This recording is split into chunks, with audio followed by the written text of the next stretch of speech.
नमस्कार मित्रों, आज का विषय है use of auto acoustic emission. Auto acoustic emission इतने पॉपुलर क्यों हैं? कुछ सात्विक कारण के चलते बहुत पॉपुलर है। पहला तो बड़ा फास्ट है, तुरंत 30 सेकंड में, 20 सेकंड में, 60 सेकंड में बता देगा कि भाई आपका कान और सुनने की जो क्षमता है वो पास है या रेफर है। दूसरा बड़ा आसान है, नर्सेस को बता सकते हैं आप, बाकी दूसरे मेडिकल प्रोफेशनल्स को बता सकते हैं कि हाँ भाई इसको कान में लगाना है और कुछ सिलेक्ट करना है, दाबना है, और पास रेफर इसमें से आ जाता है। बड़ा सिंपल टेस्ट है, नॉन इन्वेजिव है। आपको हालांकि आउटर हेयर सेल्स के बारे में बताता है, लेकिन आपको कभी कॉकलिया के पास जाना नहीं पड़ता है। जिस तरह से इलेक्ट्रोकॉकलियोग्राफी में आप जाते हैं ये पता लगाने के लिए कि कॉकलिया के अंदर क्या हो रहा है, इसलिए नॉन इन्वेसिव है। बाहर से आप लगाएं और जो ऑटो अकॉस्टिक इमिशन है वो बाहर की तरफ आते हैं और एनालाइज करके पता लगा सकते हैं कि आपका आउटर हेयर सेल कैसा है। तो नॉन इन्वेसिव। ऑब्जेक्टिव है, प्योर ऑडियोमीटर में सीटी बजता है, आप हाथ ऊपर करते हैं ना, स्पीच ऑडियोमीटर में बोल के बताते हैं, यानी कि सब्जेक्ट का इन्वॉल्वमेंट है। यहाँ सब्जेक्ट का इन्वॉल्वमेंट नहीं है। सोया हुआ बच्चे को भी कान में अगर डालें, सोया हुआ आदमी को भी कान में अगर डालें और स्टिमुलस दें तो ऑटोमेटिकली रिस्पॉन्स आता है। तो इसलिए सब्जेक्ट का कोई लेना नहीं है, इसलिए बड़ा ऑब्जेक्टिव टेस्ट है। High sensitivity and specificity. Auto acoustic emission बड़े तरीके से बता देता है कि हाँ इस व्यक्ति को सुनने में कमी है, रेफर है, इसका मतलब क्या, पास है, इसका मतलब क्या, यानी कि सही को सही पकड़ने में और गलत को गलत पकड़ने में बड़ा अच्छा है, इसलिए बोला जाता है high sensitivity and specificity. Portable, आराम से आप इसको अपने बैग में या अपने पॉकेट में लेके जा सकते हैं वर्ड्स में और टेस्ट कर सकते हैं। बड़ा आसान है निकालना और टेस्ट करना है इसको। कंफर्टेबल, जिस तरह से आप हेडफोन इस्तेमाल करते हैं वैसे हेडफोन इस्तेमाल कीजिए और आराम से ऑटो अकॉस्टिक इमिशन कीजिए।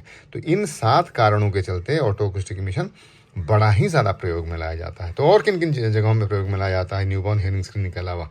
न्यूबॉर्न हियरिंग स्क्रीनिंग हम में से हर कोई जानता है कि यूएनएचएस में ऑटो अकॉस्टिक इमिशन इस्तेमाल में लाया जाता है। दूसरा जगह, कई एक दवाइयाँ दी जाती हैं कई एक बीमारियों के लिए, चाहे वो कैंसर की दवाई हो सिस्प्लाटिन, चाहे वो किडनी की दवाई हो डायूरेटिक्स, चाहे वो एंटीबायोटिक्स हो ग्लाइकोसाइड के ग्रुप के। ये सारी की सारी दवाइयाँ क्या होती हैं? ये सारी की सारी दवाइयाँ होती हैं ऑटोटॉक्सिक, यानी कि आपके कान को डैमेज करती हैं। तो कान को डैमेज करती हैं तो आपको पता होना चाहिए ना, जैसे दवाई की आप किसी चीज़ के लिए खा रहे हैं और कान में डैमेज हो रहा है एक के ऊपर फ्री, वो नहीं होना चाहिए। अगर आप ऑटो अकॉस्टिक इमिशन इस्तेमाल करेंगे तो ऑटो अकॉस्टिक इमिशन आपको पहले प्योरटोन ऑडियोग्राम में आने से पहले, कान में सीटी बजने से पहले, जो कि एक इंडिकेटर होता है, एक हियरिंग लॉस बताना किसी व्यक्ति का कि हाँ मुझे सुनने में कमी है, उसके पहले बता देगा कि सुनने में कमी है। इसलिए इस ऑटो अकॉस्टिक इमिशन का या तो डोसेज चेंज किया जाए, या तो ग्रुप चेंज किया जाए, या तो गैप्स बढ़ाएं, जो भी करें, ये इस्तेमाल में आता है। Risk of noise induced hearing loss. Noise, आवाज़ हर जगह है लगभग, लेकिन अगर लंबे समय तक आवाज़ में काम किया जाए तो बहुत चांसेस है कि सुनने में कमी आए। और डीपीओई अगर हम इस्तेमाल करें तो 4 किलोहर्ट्ज़ के ऊपर बड़ा बेहतरीन सेंसिटिविटी स्पेसिफिसिटी है डीपीओई का। तो कोई एक व्यक्ति जा रहा है फैक्ट्री में काम करने के लिए, ईयर मफ्स, ईयर प्लग्स दिए गए हैं, 10 लोगों का टेस्ट किया गया डीपीओई और देखा गया कि एक व्यक्ति का डीपीओई 10 दिन के बाद नहीं आ रहा है किसी एक फ्रीक्वेंसी में, तो वो व्यक्ति क्या हो गया, वो हो गया at risk of noise induced hearing loss. तो उसको दूर रखा जा सकता है, शिफ्ट चेंज किया जा सकते हैं, ईयर मफ, ईयर प्लग्स दोनों ईपीडीज बेहतर तरीके से दिए जा सकते हैं। ये सब तमाम तरह की चीज़ें की जा सकती हैं। इस तरह से नॉइज इंड्यूस्ड हियरिंग लॉस के बारे में पता लगाया जा सकता है।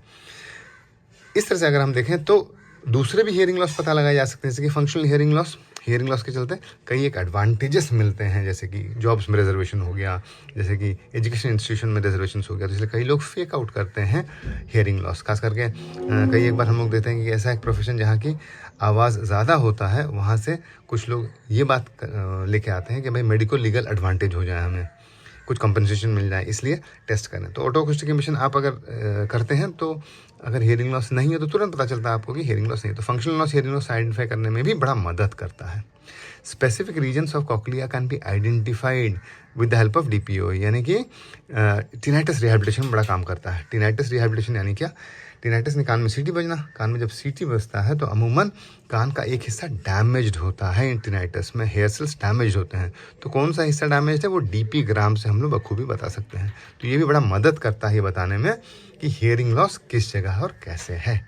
साथ ही साथ ऑटो अकॉस्टिक इमिशन को कस्टमाइज भी किया जा सकता है, फ्रीक्वेंसी, इंटेंसिटी, टाइम के हिसाब से कस्टमाइज किया जा सकता है, जिससे कि ये मदद मिलता है हमें कि कॉकलिया का कौन सा पार्ट हम टेस्ट करें, है ना। F1 और F2 डीपीओई में जो इस्तेमाल होता है, दो इंटेंसिटीज़ में, और उनका जो प्रोडक्ट होता है 2F1 - F2, उसको अगर हम F1 F2 को इस तरह सजाएं कि कॉकलिया का हर एक पार्ट को, है ना, कॉकलिया है ना 2-3/4 टन, उसके हर एक एरिया से हम रिस्पॉन्स ले लें तो वो डीपी ग्राम ये बता देगा कि कॉकलिया का पूरे रेंज में हियरिंग या hearing capability outer hair cells के चलते कैसा है। तो ये तमाम फ़ायदे होते हैं ऑटो अकूस्टिक इमिशन के। धन्यवाद।